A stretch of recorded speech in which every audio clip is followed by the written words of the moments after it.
जब बीजेपी ये कह सकती है कि कांग्रेस के टाइम पे भी पेपर लीक हुआ था, तो बीजेपी ये क्यों नहीं कह रही कि कांग्रेस के टाइम पे भी तो लोग इस्तीफा दे रहे थे? उसे ही नहीं फॉलो कर ले, उसके फुटप्रिंट्स को फॉलो कर ले। वो ये तो देखो मोदी मीडिया की निशानी रही है ना, जब जब इस देश में सरकार के खिलाफ जो भी आवाजें उठी है उसको इसी तरीके से डाइल्यूट करा गया है। ठीक है, वो मोदी मीडिया का ही काम है उस नैरेटिव। अब इसमें हमारी जिम्मेदारी बनती है, आप जैसे पत्रकारों की जिम्मेदारी बनती है कि उस नैरेटिव को तोड़ना। इनके हाथ में ना गन है, ना इनके हाथ में कोई और दूसरा हथियार है, इनके हाथ में सिर्फ है तो कलम है और आवाज है। आप उसी को ही दहशतगर्द कैसे बोल सकते हो? यानी कि जो आवाज उठा रहा है, जो कलम से लिख रहा है, उसी को ही तुमने आतंकवादी और दहशतगर्द बोल दिया। किस बात के ऊपर? कि तुमसे सवाल कर रहे इस बात के लिए। उनके जैसे देश की तो हो सकती है जैसा वो चाहते यूथ को बनाना। उनके देश की कल्पना में तो यही है कि यूथ बेरोजगार रहे, उनको शिक्षा ना मिले और वो सिर्फ और सिर्फ स्क्रॉल करता रहे, फ्री नेट मिलता रहे उन्हें। उनके देश की कल्पना में हो सकती है, मेरे देश की कल्पना में बिल्कुल भी नहीं है। मेरे देश के युवा को, मुझे, हम सबको शिक्षा की जरूरत है, हम सब पढ़ेंगे।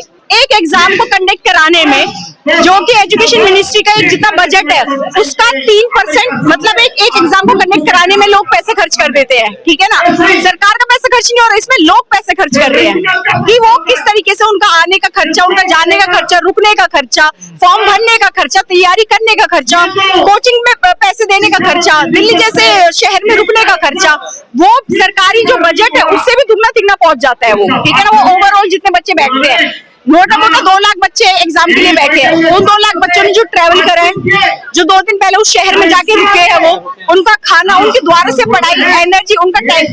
जब तुम किसी देश के विद्यार्थी के समय की तुम कदर नहीं कर रहे हो, फिर तुम ये कह रहे हो कि द्वारा तो एग्जाम हो गया, कितनी बेतुकी बात है। इसमें तुम्हारी इनसेंसिटिविटी झलकती है कि तुम बिल्कुल भी देश के युवा के प्रति तुम सेंसिटिव हो ही नहीं, तुम सेंसिबल हो ही नहीं। तुम्हारे अंदर शिक्षा मंत्री ने टीवी इंटरव्यू में कहा कि ये जो लोग बैठे हुए हैं ये कहीं ना कहीं दहशतगर्दों की बी टीम है। तो मैं तो कहती हूँ कि आप डर क्यों रहे हो?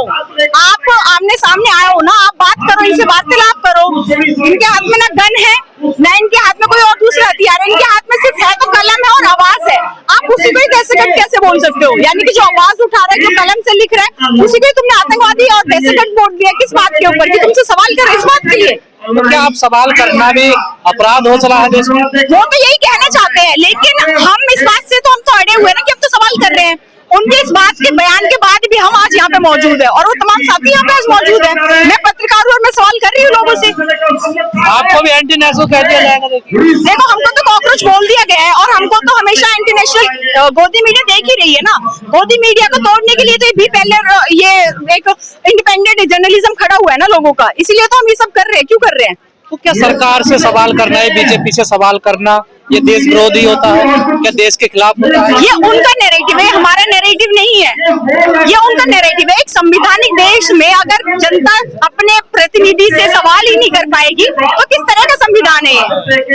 हमारा नैरेटिव नहीं है, उनका नैरेटिव है, पर उनके नैरेटिव को तोड़ रहे हैं हम तोड़ेंगे उनके नैरेटिव को। ऐसे कैसे?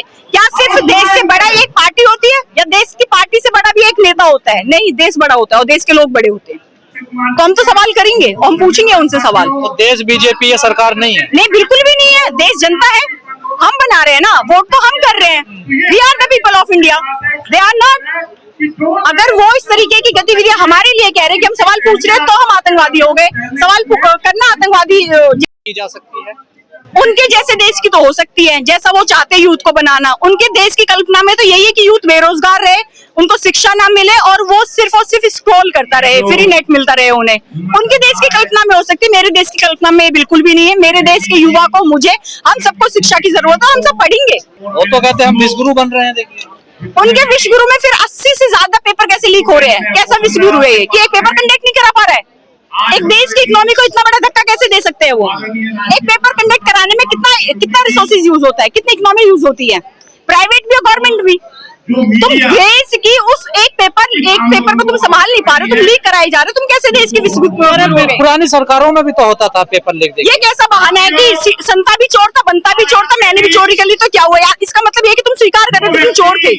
इसका मतलब तो ये हुआ ना, इसका मतलब तुमने स्वीकार करा है। वो अगर उनकी टाइम पे चोरी हुई थी, इसकी वजह से तो तुम लोग आए थे ना सत्ता में, और तुम लोग भी वही करोगे क्या? यानी कि तुम्हें भी जाना होगा फिर। सरकार की प्राथमिकता में नहीं है शिक्षा, स्वास्थ्य या रोजगार? बिल्कुल भी नहीं है। वो तो जो भी आजकल जो चल रहा है उससे आप देख ही सकते हैं ना, जो चीजें चल रही है, जो रिजल्ट्स जो आ रहे हैं, जो लोगों के पास जो डेटा निकल के आ रहे हैं, वो तो इस चीज का प्रमाण ही है ना कि नहीं है, उनकी नीतियों में नहीं है। जी, क्या आपको लगता है कुछ देरी हो गई है सरकार से सवाल करने में, जवाब करने में? सरकार से जवाब तब भी हो रहे थे, लेकिन सरकार की गोदी मीडिया हमें जो है आतंकवादी बनाने में ज्यादा व्यस्त थी, उस डेटा को मैनिपुलेट करने में ज्यादा व्यस्त थी। तो सवाल तो तब भी पूछे जा रहे थे और हम आज भी पूछ रहे हैं। जो हालात देश के बने हुए हैं, क्या मीडिया भी इसमें जिम्मेदार है? क्यों नहीं है, मीडिया तो सबसे पहले जिम्मेदार है। जब तो मीडिया का इंडेक्स में, फ्रीडम ऑफ इंडेक्स में इतना पीछे लिस्ट में नाम है, क्यों है? उनकी वजह से है। वो आज जो इतना इम्पोर्टेंट विषय है, क्या ये विषय रिकॉर्ड होने लायक नहीं है? क्या इस विषय पे एक हेडलाइन नहीं बननी चाहिए? क्या ये विषय आपको 24 घंटे के 24 आवर्स के फॉर्मेट में कहीं फिट नहीं होते हैं? गोदी मीडिया के उन्हें करना चाहिए, उन्हें कवर करना चाहिए, नहीं कर रही है। वो किस तरीके के न्यूज बना रहे हैं, वो क्या बातें कर रहे हैं? क्या तो है, मोदी जी ने 45 मिनट एयरपोर्ट पे, तो ये तो इस तरीके की पीआर था ना, कि अगर प्राइम मिनिस्टर के जो असिस्टेंट है या जो उनके लोग हैं, वो उनका शेड्यूल भी ढंग से फिक्स नहीं कर पा रहे हैं, तमाम सारी चीजों के बावजूद भी, तो यानी कि वो तो पीआर है, वो फेल है उनका पीआर। क्या लग रहा है किस दिशा में देश जा रहा है? जो नफरत की बातें अब देश में हो रही है, क्या इस नफरत से देश बाहर निकलेगा? हिंदू मुस्लिम मंदिर मस्जिद के मुद्दे से बाहर आएगा देश? आना तो चाहिए, और जिस तरीके से लोग जमा हुए वो तो वही प्रतीक कर रहे हैं ना कि लोग आ रहे हैं बाहर और आए हैं बाहर। मतलब बहुत सारे लोग नहीं आए, लेकिन क्वालिटी तो वर्क करती है ना। जो यहाँ पे ये लोग हैं, अपने आप में बहुत बड़ी आवाज है। इन लोगों ने उस चीज को तोड़ा है। उन लोगों ने बोला है कि ना जाति एक मुद्दा है, ना धर्म एक मुद्दा है, उनके लिए शिक्षा एक मुद्दा है, इसलिए वो लोग यहाँ पे मौजूद है। बड़ा जन समर्थन तो नहीं मिल रहा, लेकिन आप खुद बड़ा जन समर्थन कैसा होता है कि जैसे कि एक नेता की पार्टी में होता है, ऐसा जैसे कि गलगोटी यूनिवर्सिटी के स्टूडेंट्स वहाँ पे पहुंचते हैं, ऐसा किसानों को मिला नहीं। देखो, किसान एक अपने आप में एक बड़ा और मजबूत संगठन है, ठीक है। उस तरीके की चीजें चली है, वो 3 साल 2 साल 1 साल लंबा प्रोसेस चला है, इसमें कम है, लेकिन है तो सही लोग। इतनी भीड़ के बावजूद भी है तो सही लोग जो शिक्षा में। इस्तीफा लेकर धर्मेंद्र प्रधान जी का, इसमें क्या व्यवस्था में सुधार हो सकता है? क्या आपकी यही मांग है? हम तो ये कह रहे हैं कि एग्जाम्पल सेट तो करो भाई, एक एग्जाम्पल तो सेट करो कि इस देश में जो देश के लोग हैं वो अकाउंटेबिलिटी की बात करते हैं और अकाउंटेबल होते हैं लोग। आप करें तो सही, पहले ये काम तो करें, तभी तो दूसरे लोगों को उसकी वो होगी ना कि डर होगा, भय होगा कि अरे हमें ये नहीं करना है। और पिछले 12 सालों में आपने देखा होगा, खुद बीजेपी ने कहा कि हमारे यहाँ कल्चर नहीं है इस्तीफा देने का। ये जब यूपीए में होता था नहीं। जब बीजेपी ये कह सकती है कि कांग्रेस के टाइम पे भी पेपर लीक हुआ था, तो बीजेपी ये क्यों नहीं कह रही कि कांग्रेस के टाइम पे भी तो लोग इस्तीफा दे रहे थे? उसे ही नहीं फॉलो कर ले, उसके फुटप्रिंट्स को फॉलो कर ले, वो क्यों नहीं कर रही है? करना चाहिए। कहते बड़े मजबूत सरकार, बड़े मजबूत प्रधानमंत्री, वो तो आप सब देख सकते हैं ना कितने मजबूत है कितने नहीं है, वो तो आपको दिख ही रहा है। अगर वो मजबूत होते तो लोग यहाँ पे क्यों होते? पेपर क्यों लीक हो रहे होते? री एग्जाम की बात क्यों हो रही होती? 12 से ज्यादा लोगों ने, बच्चों ने अपनी सुसाइड क्यों करी होती अगर मजबूत लोग हैं? तो क्या इस पेपर लीक के पीछे कोई बड़ा गिरोह काम करता है? बड़े पैसे का खेल क्यों नहीं है कि पेपर लीक कैसे हवाओं में लीक हो रहा है क्या? जहाँ पे प्रिंटिंग प्रेस है, जहाँ पे आपकी सरकारी, आपने किसी प्राइवेट ऑनर को तो प्रिंटिंग प्रेस का काम दिया होगा ना, वहां से गायब हो रही है चीजें। एक पूरी चेन है, ऐसे कैसे कि जो एक प्रिंटिंग प्रेस से निकल के वो टेलीग्राम पे कैसे पहुंच रही है चीजें, बच्चों के व्हाट्सएप पे कैसे पहुंच रहा है वो? परसों को 28 तारीख का संडे का दिन है, तमाम बड़ी कॉल दी गई है, किसान नेता भी आ रहे हैं, तमाम खास पंचायतें भी आ रही है।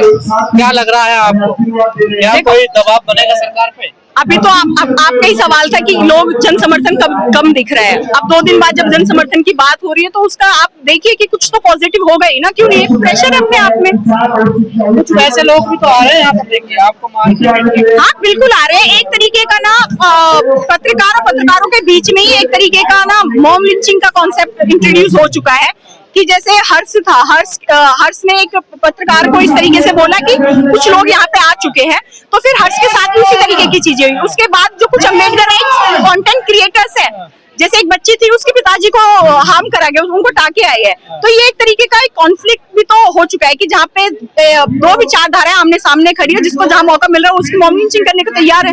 बीच बीच में कुछ ऐसी गतिविधियां तो हो रही है जो डिस्टर्बिंग है, और ऐसे मन में ख्याल भी आते हैं कि किस तरफ जा रहा है, मतलब सही है भी कि नहीं।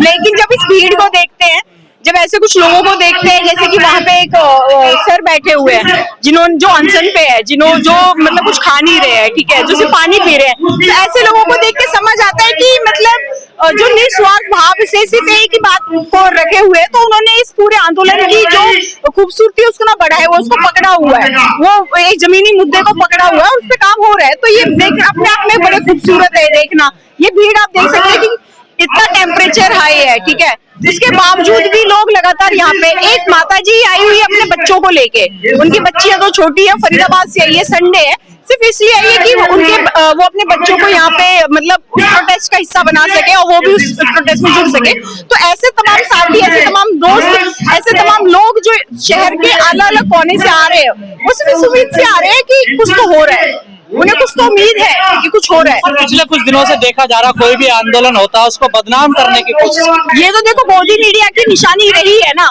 जब जब इस देश में सरकार के खिलाफ जो भी आवाजें उठी है उसको इसी तरीके से डाइल्यूट करा गया है, ठीक है, वो मोदी मीडिया का ही काम है, उस नैरेटिव। अब इसमें हमारी जिम्मेदारी बनती है, आप जैसे पत्रकारों की जिम्मेदारी बनती है कि उस नैरेटिव को तोड़ना, उस पर्सपेक्टिव को तोड़ना, और ये सफल हुआ भी है, तभी तो ये भीड़ आ रही है ना यहाँ पे। तो उनका ही काम है, उन्हें इसी बात के पैसे मिल रहे हैं, सरकार उन्हें इसी बात के पैसे दे रही है। मीडिया पर बैठकर तमाम लोग ये कह रहे हैं कि री एग्जाम तो हो गया है, तो अब क्या जरूरत है आपको ये आंदोलन करने की? ये बहुत बेतुकी बात है, बहुत बेतुकी बात है कि री एग्जाम तो हो गया है।